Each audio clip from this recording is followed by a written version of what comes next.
परम सुख की आकांक्षा है सबके अंदर। देख लीजिए, हम धन कमाते हैं तो सुख के लिए, परस्पर मित्रता करते हैं तो सुख के लिए, ब्याह करते हैं तो सुख के लिए, संतान करते हैं तो सुख के लिए, पद की चाह करते हैं तो सुख के लिए, जीना चाहते हैं तो सुख के लिए। हर चेष्टा हमारी सुख के लिए है। क्यों है? क्योंकि हम सुख सिंधु के अंश हैं।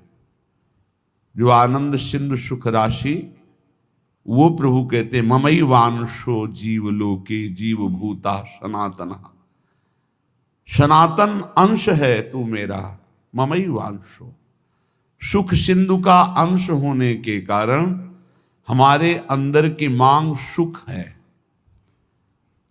पर जहां दुखालय भगवान ने पहले घोषित कर दिया इस संसार को, दुखालयम अशाश्वतम, यहां सब कुछ नष्ट होने वाला है। आज नहीं तो कल, कल नहीं तो परसों, चाहे जितने बीते बरस, पर नाश होगा पक्का। यहां कोई स्थायी चीज नहीं है।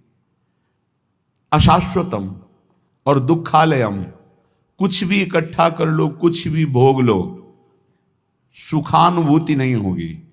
सुख कहते हैं जो स्व से प्राप्त होता है, दुख कहते हैं जो पर से प्राप्त होता है। पर से प्राप्त करने की सुख लालसा ही हमें दुख में फंसाती जा रही है। स्व स्वरूप है, पर सब कुछ है। स्वरूप के सिवा सब कुछ पर है। उमा कहो मैं अनुभव अपना, सत हरि भजन जगत सब सपना।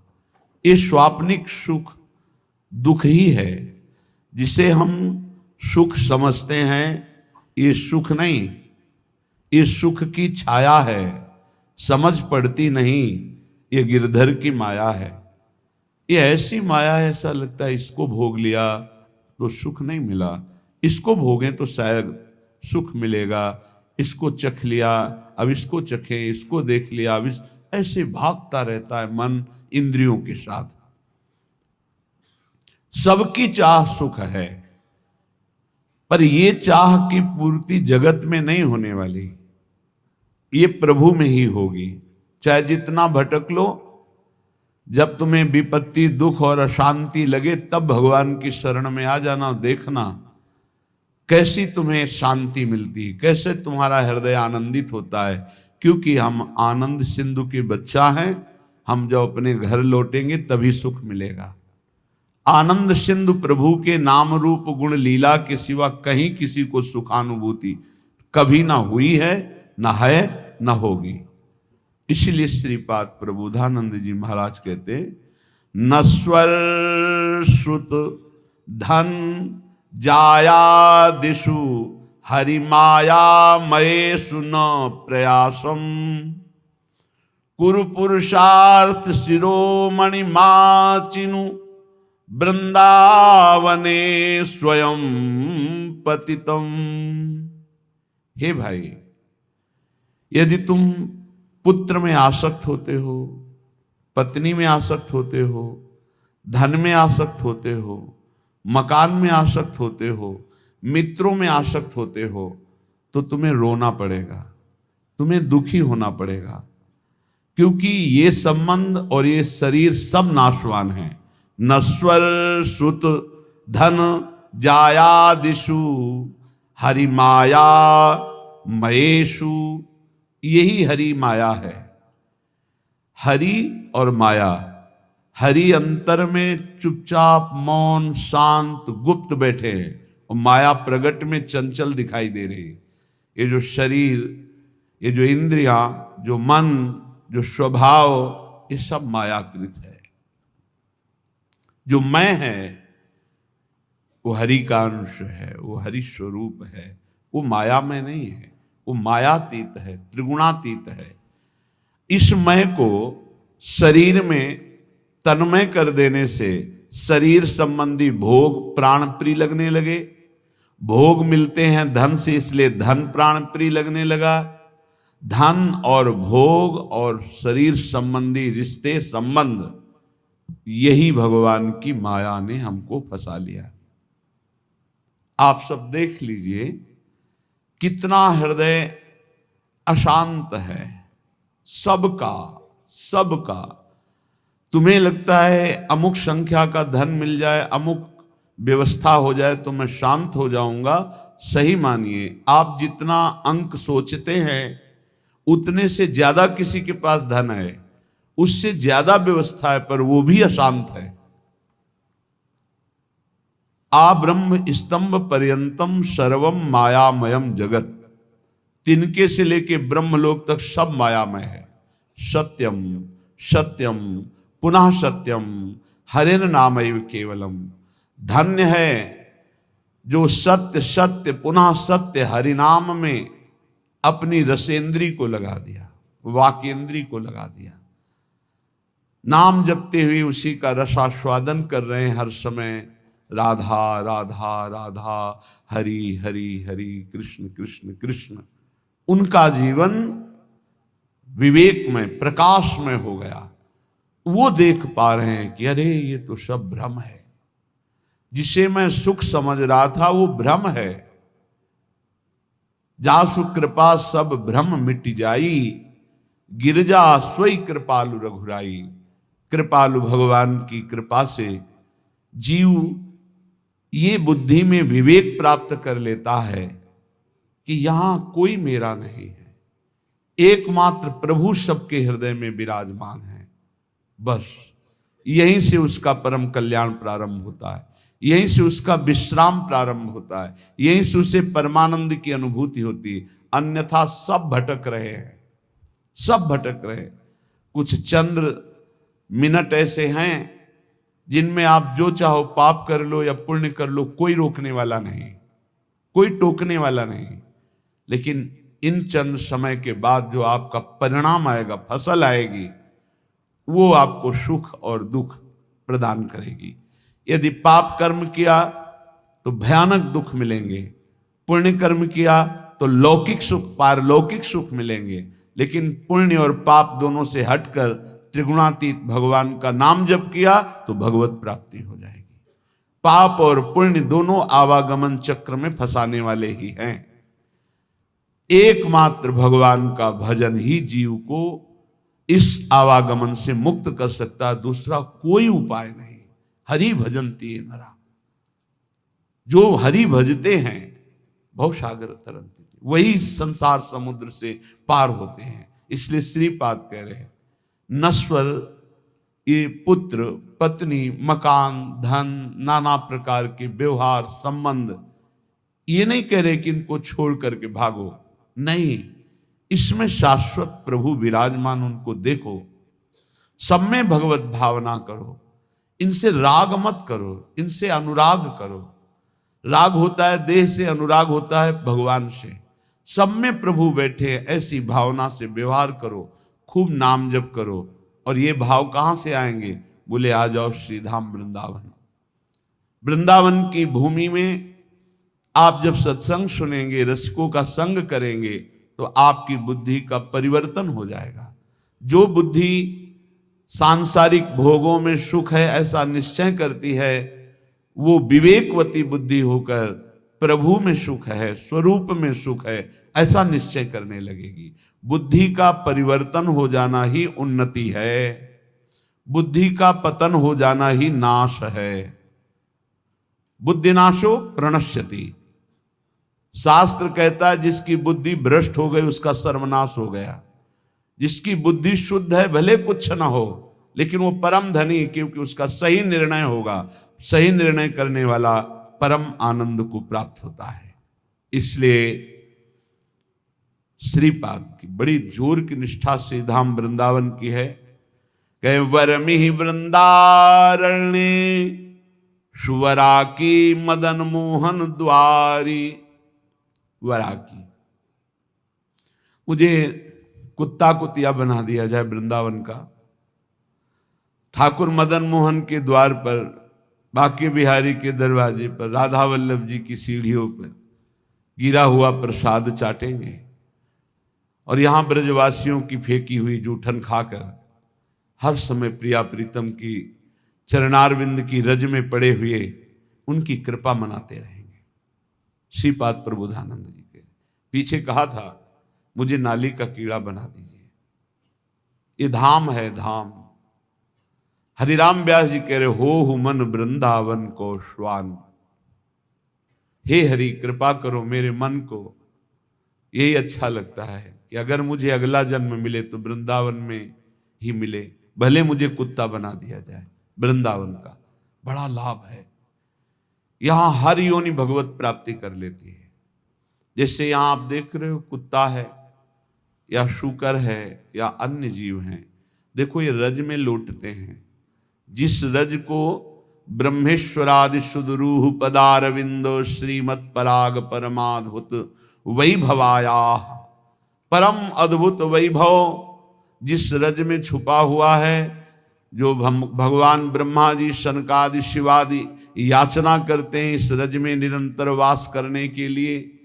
जो रज शिव शनकादि के याचत सो रज शीस चढ़ाऊं, उस रज में वो श्वान रात दिन सोता है, रात दिन उसी में शयन करता है। भोजन मिलता है तो उसी रज में मिलता है, और प्राण निकलते हैं तो इसी रज में निकलते हैं। और वृंदावन प्रभाव सुन अपनो ही गुण देत, जैसे बालक मलिन को मात गोद भर लेत। यहां जिसका भी शरीर छूटता है, ये धाम है, वो भगवत प्राप्त हो जाता है, वो प्रियाजू को प्राप्त हो जाता है। भगवान शंकर जिनके नाम की महिमा से काशी में मोक्ष प्रदान करते हैं, वो हरि जिनका नाम जप करते हैं, ये उनका धाम है प्रियाजू का, वृंदावनेश्वरी का धाम है। ये राधा निकुंज वाटी वृंदावन है। इस रज में जो प्राण त्यागता है वो सीधे प्रियालाल के निज धाम दिव्य वृंदावन को प्राप्त होता है, चाहे पशु हो, पक्षी हो, मनुष्य हो, कोई हो। यहां साधन प्रभाव नहीं है, यहां धाम प्रभाव है। वृंदावन प्रभाव सुनो अपनो ही गुण देत, अपना गुण देता है वृंदावन, क्या परम पद प्रदान कर देता है। इसलिए कह रहे वरमि वृंदारण्य, इस वृंदावन में जो सब धामों का मूल है, शुभराकी मदन मोहन द्वारी, प्रिया प्रीतम के यहाँ दिव्य रूप विराजमान हैं। आज आप जब विट्ठल विपुल देव जी का पूजन होगा तो आप सुनेंगे बिहारी जी महाराज कौन है, साक्षात प्रिया प्रीतम। राधा वल्लभ लाल जी कौन, साक्षात प्रिया प्रीतम। राधा रमण जी साक्षात प्रिया प्रीतम। ये किसी मूर्तिकार की रचना नहीं है, ये स्वयं भू स्वयं प्रिया प्रीतम मिलित रूप, ये वृंदावन धाम है, धाम है। नेत्र पावन नहीं इसलिए तुम्हें मूर्ति नजर आ रही नहीं, तो राधा रमण जी, राधा वल्लभ जी, राधा बाके बिहारी जी साक्षात प्रिया प्रीतम विराजमान है। इनके दरवाजे में इनकी जूठन मिलती रहती है, हम तो धन्य मानते। एक बार किसी भक्त ने प्रश्न किया था, आप राधा नाम की इतनी महिमा करते हैं, ये वृंदावन के भिखारी लोग राधे राधे बोलते हैं, एक एक 10-10 रुपया मांगते हैं, तो क्या इस विषय में आपका क्या विचार है? क्या इनका सही चरित्र है? राधा राधा कह के, राधे राधे कह के रुपया मांगते हैं। हमें अपने भाव से देखना है। जिसका चश्मा हरा होता है उसे हरा दिखाई देता है, जिसका लाल होता है उसे लाल दिखाई देता है। हमारा चश्मा भाव का है। भावोत्सवेन भजताम रस काम धेनु। अखिल कोटि ब्रह्मांड नायक प्रभु श्री कृष्ण चंद्र जो कह रहे हैं, पूज्य भाई जी महाराज उस पद में लिखते हैं कि अगर मुझे कोई खरीदना चाहे तो निश्चित किया हुआ मूल्य है राधा नाम। राधा मुझे खरीद सकता है, ठीक है। उनके चरणों में लक्ष्मी जी सदैव चापती रहती है, हरि के चरणों को, और वो राधा कहकर 100 रुपया पूरे दिन में या 200 रुपया इकट्ठा किया और कहीं खोली लिए हुए, वृंदावन में छोटी कुटिया लिए हुए आटा दाल ला के खाता है, वृंदावन वास करता है। आप उसे भिखारी समझते हो? आप उसे नीच समझते हो? आप उसको, इस वृत्ति को नीच समझते हो? और जो करोड़ों का गफला करके एसी में सोते हैं और व्यभिचार करते हैं, मांस मदिरा पाते हैं, उनको बड़े आदमी समझते हो? अरे इनके चरणों की रज के समान कोई बड़ा आदमी नहीं है। इनसे बड़ा कौन होगा जो रात दिन बिहारी जी के दरवाजे पे बैठे हुए हैं, 100, 200, 500 मिले उसी में खोली का किराया देते हैं, उसी से वो दाल रोटी ला के खाते हैं, मजीरा बजा कर राधा राधा कीर्तन करते हैं और वहीं लुढ़क के सो जाते हैं। दिन में रात्रि में उस कुटिया में पहुंचते हैं। आप क्या समझते हो? एक दिन एक संत भगवान को देखा, वो पद गाते रहते, पधार गए, 25 वर्ष पहले की बात होगी। रसखान जी के पद, बड़े बड़े रसिकों के पद गाते रहते थे, 100 200 500 उनको। इसके बाद राम जी आए में एक दिन भिक्षावृत्ति के लिए वहां, तो देखा वो बांट रहे थे एक एक वस्त्र, कुछ रुपए और भोजन सामग्री। तो उनको देखा कि अरे ये तो 10-10 रुपए वहां एकत्रित करते थे। नजदीक गए और कहा बाबा ये आपकी तरफ से आपका कोई भगत? बोले ले, जो बिहारी जी दे देते हैं उससे हमारा काम चल जाता है, जो बच जाता है वो ऐसे संत से। क्या आप समझते हो? आप इन भिक्षुकों को क्या समझते हो, जिनके दर्शन करने के लिए पूरा जीवन हो जाता है, लोग एक बार भी नहीं आ पाते, रोज उनके दरवाजे में बैठ के उनकी जय बोलते हैं। आप इन भिक्षुकों को आप क्या समझते हो? वृंदावन के भिखारी किनके भिखारी हैं? बाके बिहारी के दरवाजे के, राधा वल्लभ लाल के दरवाजे के। आप विषयों के, भोगों के, पापाचरण के भिक्षुक हो। आप देख लो, हमारी बात कड़वी लगेगी, आप उनको भिखारी समझ रहे हो जो 100 रुपए में संतोष करके धाम वास कर रहे हैं। तुम अपने को देखो, करोड़ों ने भगवान ने दिया, फिर भी तेरे अंदर संतोष नहीं, फिर भी तू भगवान की दिन भर जय नहीं बोलता, फिर भी दिन भर भगवान का नाम कीर्तन नहीं करता। वो उनके धाम में रहते, उनके नाम में रहते हैं। बाहरी दोष दर्शन करके अपने हृदय को मलिन करके धाम से चले जाते हैं बहिर्मुख लोग, यहाँ कुछ ले नहीं पाते। इसलिए यहाँ के भिक्षुकों की शरण हो जाओ तो बिहारी बिहारी जो प्रसन्न हो जाएंगे। आप क्या समझते हो? ये जो बिहारी, जो राधा वल्लभ जी, इनके दरवाजों में, जो गलियों में यहाँ बैठे हैं, तुम साधारण नहीं समझना, साधारण मत समझ लेना। ये धामवासी हैं, महान योगियों को भी पवित्र करने की सामर्थ्य रखने वाले ये हैं। बाहरी तुम्हारे नेत्र हैं इसलिए तुम्हें दिखाई नहीं देता। श्रीपाद जैसे महापुरुष कह रहे, वर्मी वृंदारण्य सुवरा की मदन मोहन द्वारी। एक माई को देखते हैं, विदेशी माई है, 2500 कुत्तों को यहाँ के दूध, डबल रोटी, बिस्कुट, रोज उसके चरणों में प्रणाम करते हैं। जब दृष्टि पड़ती है, धन्य है माई, तेरा जन्म तो कहीं विदेश में हुआ, पर बिहारी जी की असीम कृपा है कि इन परम हंसों का तो सेवन कर रही। ये कौन है जानते हो? श्रीपाद जैसे महापुरुष कह रहे हैं, मुझे कुतिया कुत्ता बना दिया जाए, मदन मोहन के द्वारे पे पड़ा रहूंगा। उद्धव जैसे महापुरुष कह रहे हैं, यहाँ की गुलमलता औषधि बना दी जाए। हरिराम व्यास जी जैसे महापुरुष कहते हैं, यहाँ का स्वान बना दिया जाए। ये धाम है, यहाँ दोष दृष्टि मत करना किसी पर। अरे ये तो है, बिल्कुल मत करना। ये लाडली लाल के लाडले हैं, इनकी बाहरी बात अलग है, आंतरिक बात को आप नहीं जानते। बिहारी जी में पौशाले में एक माई पानी पिलाती है। ये पहले की, अब तो ऐसी दिनचर्या श्री जी ने दे दी है कि कहीं भी नहीं जाना हो पाता। एक दिन फूल बंगला बना, वो 22 संतों को 1-1 2-2 रुपया और 1-1 सेव ऐसे बांट रही थी। बहुत ही उत्साह में भरी थी, जैसे उसके बेटे का ब्याह हो रहा हो। पूछा, माई ये आज तू पौशाला से हटकर, पानी पिलाने से हटकर ये क्यों बांट रही है? क्या कोई उत्सव है? हाँ, आज हमारे बिहारी जी को फूल बंगला बना है। जो पानी बेचने से पैसे मिलते थे पिलाने से, उनमें से आज फूल बंगला। ओ फूली घूम, आप क्या समझते हो? पानी पिला रही, 1-1 रुपया एकत्रित कर रही, बाद में फूल बंगला बना रही। आप इनको ऐसे मत देखिए कि भिक्षुक हैं, अरे ये तो मांगने वाले हैं। नहीं नहीं नहीं, ये बिहारी जी के कृपा पात्र हैं। जहाँ बड़े बड़े आचार्य कोटि के महापुरुष मांग कर रहे, हे हरि हम कब हुई हैं ब्रजवासी, वो उनके दरवाजे पर पड़े रहते हैं। अहो भाग्य, अहो भाग्य जिनको ऐसा सौभाग्य मिला कि गलियों में बैठकर राधा राधा करके पूरा दिन व्यतीत करते। जो मिला उससे उदर पोषण और भरोसा केवल बिहारी बिहारिंजू का, और धाम वास कर रहे। यहाँ के पशु पक्षी सब महामंगल मोद में, ये सब भगवत प्राप्त होंगे।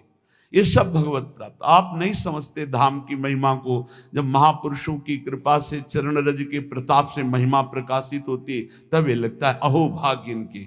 उसी ठसक में आपको कहते हैं पास बन चुका है, सबको श्री जी के पास जाना है, उसी ठसक में बोलते हैं।